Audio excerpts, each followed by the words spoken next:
ரொம்ப அழகான பொண்ணை கட்டிக்காத, அடுத்த மாசப்படுவான். ரொம்ப அசிங்கமான பொண்ணையும் கட்டிக்காத, நாளைக்கு உனக்கே பிடிக்காம போயிடும். உன்னை விட உயரமா இருக்கிற பொண்ணை கட்டிக்காத, அவகிட்ட அண்ணாந்து பேசிய கழுத்து சுளிக்கிடும். குள்ளமா இருக்கிற பொண்ணை கட்டிக்காத, குனிஞ்ச தலை நிமிரவே முடியாது.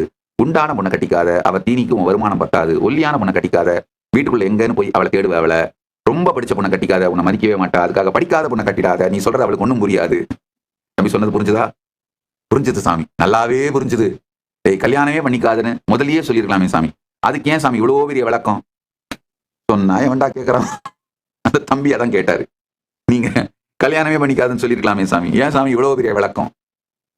நான் சொன்னேன், சொன்னா எவன்டா கேட்கறான்? மண்ணு மேல ஆசைப்பட்ட பல்வாள் தேவனும் செத்து போயிட்டான். பொண்ணு மேல ஆசைப்பட்ட பாகுபலியும் செத்து போயிட்டான். எது மேலேயும் ஆசைப்படாத கட்டப்பா தான் கடைசி வரைக்கும் இருந்தான் பாருப்பா. போலித்தனமான கெட்டப்பா வாழ்றத விட கட்டப்பாவா வாழ்ந்துட்டு போயிடலாம்ல. போய்யா போய்யா. ரொம்ப கேஷுவலா நான் சொன்னேன் ஆக்சுவலா.